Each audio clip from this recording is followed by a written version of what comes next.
Hola chicos y chicas, en este video voy a hablarles sobre mi nueva perspectiva sobre el cambio de estatus de turista a trabajador en Canadá. Es muy importante este nuevo punto de vista y esta nueva percepción que tengo que compartirles a todos ustedes. Ahora, también les hablaré sobre una convocatoria íntima, escuchan bien, íntima, que vamos a tener en 2 semanas aquí en Montreal con una nueva región. Así es que ustedes están obligados en quedarse conmigo hasta el final del video. Y además les voy a hablar sobre el sistema de salud aquí en Quebec, aquí en Canadá. El sistema de salud y el sistema del trabajo.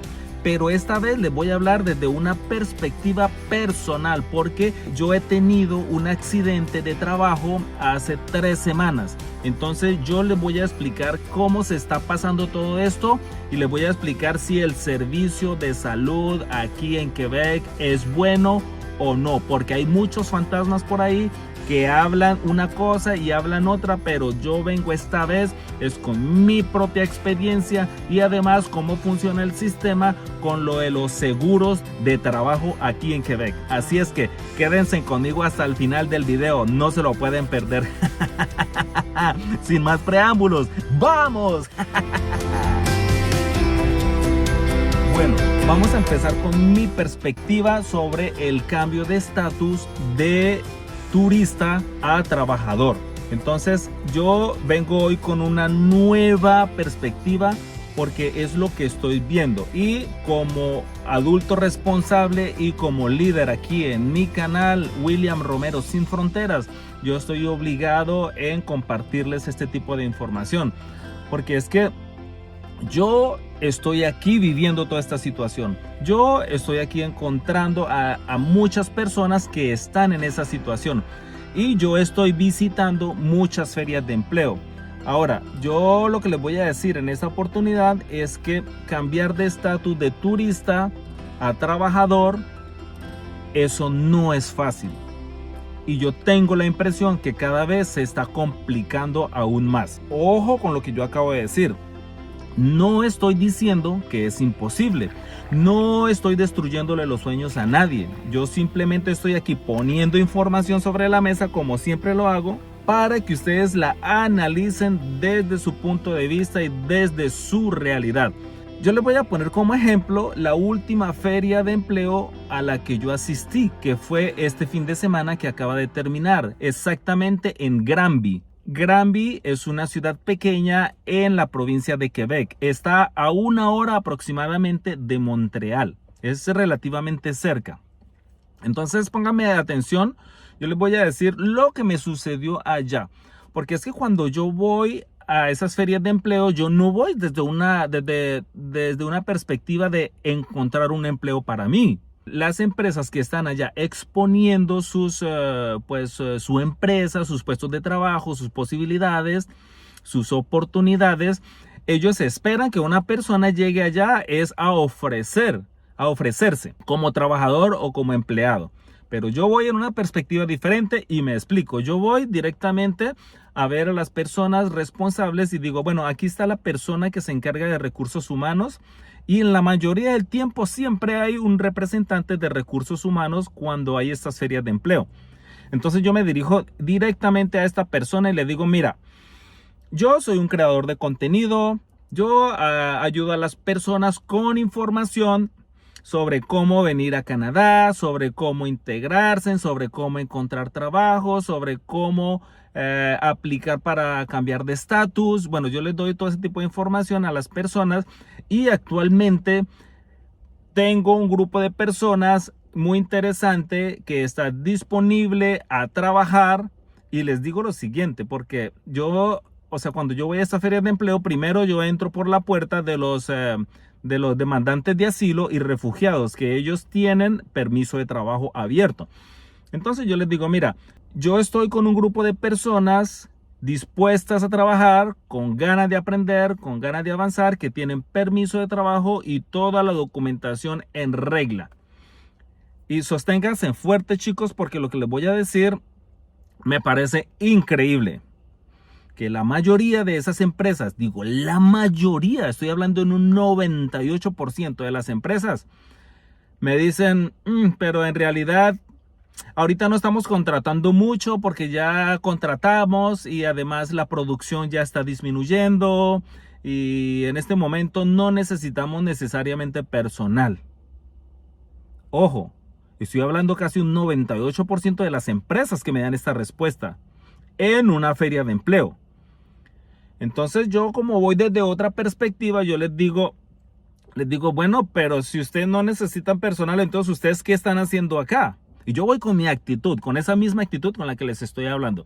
Entonces les digo, bueno, entonces ¿ustedes qué están haciendo aquí en una feria de empleo? Y en muchas oportunidades me responden, no, es que nosotros tenemos que cumplir aquí es con unos requisitos, la empresa nos envió y nosotros estamos aquí como representantes de la empresa para hacer publicidad, para hacer marketing. Y yo tengo la impresión que es que esto tiene que ver con subvenciones del gobierno, eso tiene que ver con privilegios que el gobierno le da a estas empresas que hacen este tipo de actividades. Entonces, eso es lo que yo estoy viendo, porque es que yo voy directamente al campo de juego, yo voy directamente sobre el terreno, yo voy directamente a zona de guerra. Yo estoy muy sorprendido porque es que visito a tantas empresas y la mayoría me responden algo parecido. No lo mismo, pero algo parecido, que no, que ya no están contratando, que no, que finalmente que ya contrataron, no, que... Ojo que les voy a dar otra información, pero esto ya es lo que yo estoy pensando, que hay algo gravísimo que está pasando que no se habla acá en Canadá.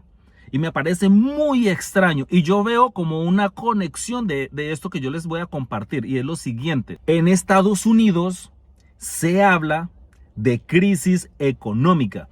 En Estados Unidos se hablan que muchas personas están huyendo de ese país. Se habla que la gente se está yendo para México, de Estados Unidos hacia México. Se habla que muchas tiendas, muchos almacenes, muchos comercios de pequeña y grande envergadura están cerrando. Se habla de que muchos bancos, o varios bancos han fracasado y han colapsado. O sea, se habla de una crisis terrible en Estados Unidos. Pero ojo, acá en Canadá no se habla de absolutamente nada de eso. Entonces, mi punto de vista y mi punto de ver las cosas es que creo que Canadá está ocultando estas cosas. Porque la imagen de Canadá ante el mundo es que Canadá es, si no es el primero, el segundo o el tercer país de mejor vivir en el mundo, ellos protegen esa imagen. Y me da la impresión que es lo que está pasando exactamente acá en Canadá. Porque en realidad yo he visto muchas personas que están cansadas de buscar trabajo, que ya están acá, tienen permiso de trabajo y no encuentran trabajo. No nos vamos a pegar ahorita, que es porque no hablan bien inglés, porque no hablan bien francés. No, si realmente una empresa necesita empleados, así como lo dicen y como lo anuncian aquí en Canadá, van a contratar a una persona y le van a dar una capacitación y le van a dar la oportunidad, si eso fuera así. Entonces yo tengo la impresión de que algo está pasando que no nos quieren decir, que no nos quieren revelar, pero yo estoy tratando de entender toda esta problemática. Entonces, chicos, yo quería compartirles esa información a ustedes, siendo lo más honesto posible, pero no olviden, yo no soy un consultor de migración, yo no soy un abogado de migración, yo simplemente soy un samaritano que comparte la información que ha recolectado durante muchos años y que comparte su experiencia y su perspectiva, y yo voy en el sentido realmente de ayudar a las personas a llegar a Canadá, a integrarse en Canadá, a encontrar trabajo en Canadá, a cambiar de estatus en Canadá para que obtengan la residencia permanente. Entonces yo voy en ese sentido. Y yendo en ese orden de ideas, entonces me he encontrado con esta información que yo les acabo de compartir.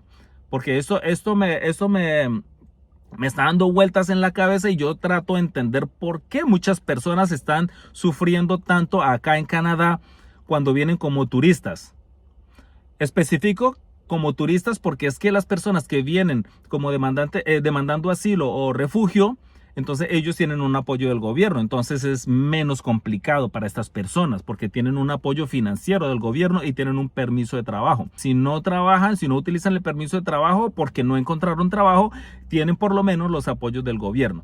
Ahí está sobre la mesa esa información.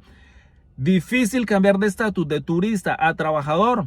Yo estoy teniendo la impresión cada vez que avanzamos en todo este proceso que se está haciendo más difícil día tras día. La respuesta es sí, es difícil y se está complicando aún más.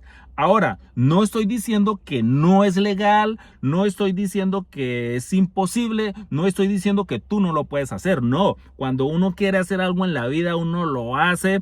Llueve, truene o relampaguee. Ese es el mensaje que les quiero dar aquí en este punto. Bueno, ahora voy a hablarles sobre el punto número 2, que es súper positivo y es interesantísimo y estoy contento y orgulloso de esto.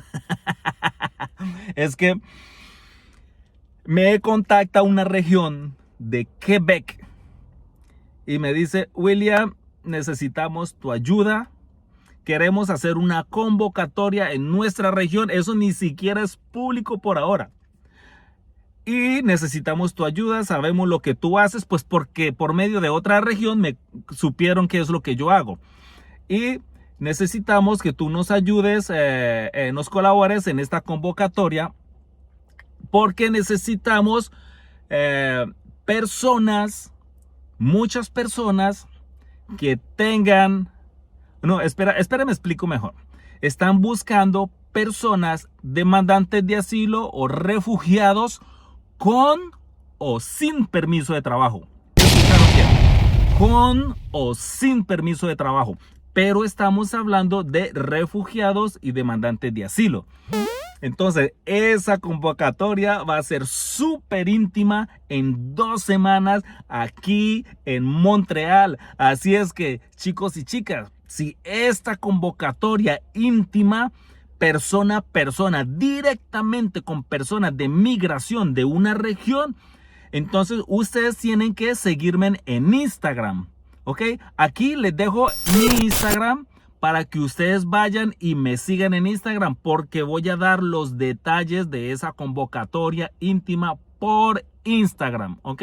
Así es que mismo si me hacen comentarios acá, ¿cuándo, dónde la convocatoria? No, aquí está mi Instagram, vayan allá, me siguen en Instagram y ahí deben de estar pendientes de las historias y de los reales y de los directos que yo haga ahí en Instagram. Entonces ahí les dejo otra información valiosísima para las personas demandantes de asilo y refugiados con o sin permiso de trabajo.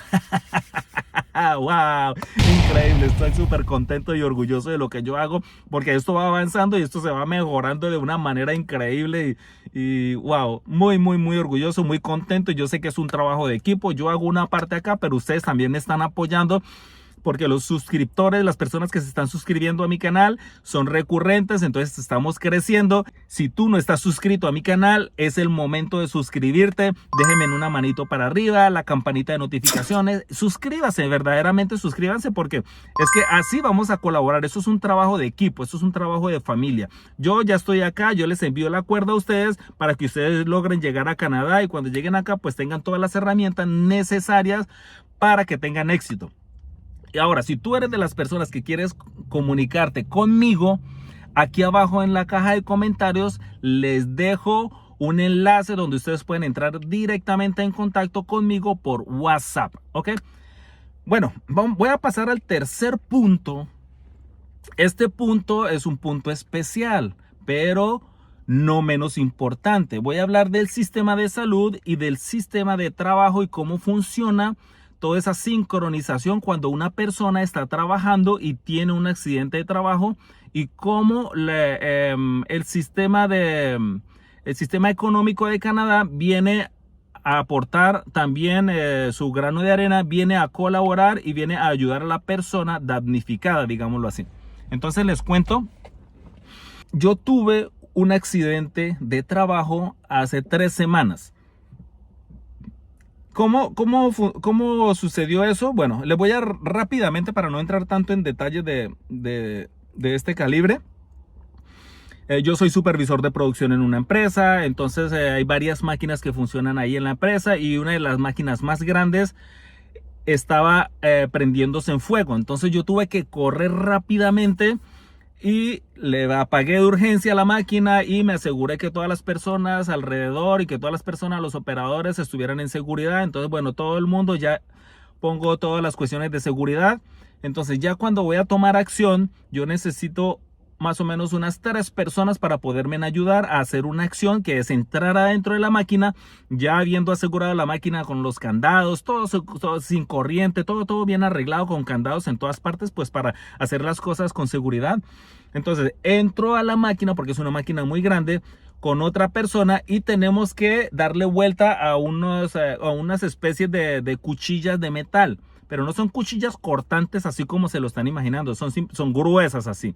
Son pedazos de metal largos y gruesos así, que ellos están moliendo espuma. Eso estaba todo atascado y tenía que empezar a liberar todo eso, ese cuchillo, porque es un rodillo muy grande con muchas aspas así. Todo estaba atascado y empezamos a sacar toda esa espuma, y en cierto momento que la teníamos que jalar para hacerla rodar, yo empiezo a jalar y ¡paf! Me dio un dolor en la espalda, en la parte baja de la espalda, en la parte derecha. Y al parecer tengo una antorsa, no sé si eso se dice en español así, una antorsa lumbar. No sé si se dice así, no estoy seguro. Entonces estamos en exámenes ahí, porque probablemente pueda ser una hernia, no sé, algo me están diciendo por ahí en ese sentido. Pero bueno, lo importante es que inmediatamente yo hago el reporte en el trabajo. Okay, entonces hice el reporte, lo que pasó, todo, porque hay unos documentos específicos para eso. Entonces al día siguiente yo iba a entrar al trabajo a las 7 de la mañana, pero tenía un dolor terrible. Entonces yo entré a mi trabajo simplemente para avisarles que tenía que irme para el hospital, porque no aguantaba ese dolor. Y la noche anterior fue terrible. Entonces, perfecto, llenamos la documentación necesaria. Me voy para el hospital. En el hospital, ¿cuánto tiempo tuve yo que demorarme para que me atendiera la enfermera? Honestamente, 30 minutos. Si fue un poquito más o un poquito menos, pero alrededor de 30 minutos, que me pareció excelente, excelente. Entro ahí, me toman los signos vitales, la verificación de rutina, me hacen las preguntas necesarias y me dice la enfermera, me dice, ok, perfecto. Lo que vamos a hacer es que te voy a dar medicamentos para el dolor ahorita, vas a consumirlos, te vas para la casa a descansar, acuéstate y mañana a las 8 de la mañana tienes cita en una clínica. O sea, me dio la cita para ir a la clínica. Entonces, así se pasó exactamente. Yo muy contento porque no perdí tiempo en el hospital. Llegué muy rápidamente, me atendieron en 30 minutos, me dieron una cita para el día siguiente a las 8 de la mañana. Me fui para la casita a descansar, contento. Y así fue. El día siguiente llego yo a la cita a las 8 de la mañana y me atendieron a las 8:05 de la mañana. Me atendió el doctor. Entonces, no, espere. Me atendió la enfermera nuevamente, una enfermera que volvió a hacerme unas preguntas ahí y me mandó a la sala de espera, pero no tomó ni 5 minutos después que ya me llamó el doctor. Entonces voy a la oficina del doctor, hace las verificaciones necesarias, me envía los exámenes necesarios, me envió radiografía, me envió, también tengo que hacer ¿cómo se llama eso? Una resonancia magnética. Me envió a fisioterapia y me paró 3 semanas. 3 semanas sin trabajar. O sea, no voy al trabajo. Ahora, yo regreso ayer, después de las 3 semanas, a ver el médico. ¿Y cuánto me demoré? Porque me dieron la cita a las 2 de la tarde. Me atendió a las 2:15. Me atendió. Llego ahí a la cita, me tomó como casi 45 minutos conmigo ahí. Hablamos de todo un poco. Vio mi situación y me dice, ok, voy a darte otras 3 semanas sin trabajar. O sea, 3 semanas más. Tienes cita conmigo el 7 de junio. Me dio la cita para el 7 de junio. Y mientras tanto vas a ir a hacer esos exámenes. Empieza la fisioterapia, que todavía no la había empezado. Entonces empieza la fisioterapia y el 7 de junio regresa y vamos a reevaluar la situación para ver si sigues sin trabajar o empiezas a trabajar a tiempo parcial nuevamente para ir regresando gradualmente al trabajo. Pero vamos a evaluar eso el 7. O sea, me dan 6 semanas inicialmente sin trabajar. Ahora, ¿qué pasa en esas 6 semanas? Con mi sueldo, con mi salario. La empresa me paga los primeros 14 días de trabajo laborales. ¿A cómo me pagan? ¿Me pagan al 100% del salario? No. Me pagan al 90% del salario, que es excelente, es súper bien. Entonces me pagaron ya los 14 primeros días. A partir del día 15 es el sistema de salud de Canadá que continúa a pagarme. Y ese sistema, la entidad que se encarga de eso se llama CNESST aquí en Canadá. Entonces ellos van a continuar a partir del día 15, si me siguen pagando al 90% de mi salario. Y van a pagar también todos los exámenes de las radiografías, la resonancia magnética, la fisioterapia. El medicamento que me recetaron, pues en mi trabajo estamos obligados a tener un seguro de medicamentos. Entonces el seguro de medicamentos cubre todo.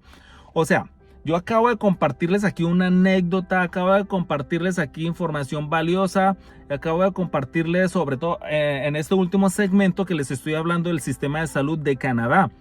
O sea, eso acá, yo no sé si decir que es un mito o qué, porque hasta dudas me ponen las personas que utilizan este sistema. No que utilizan, sino que hablan aquí en redes sociales que el sistema de salud es pésimo.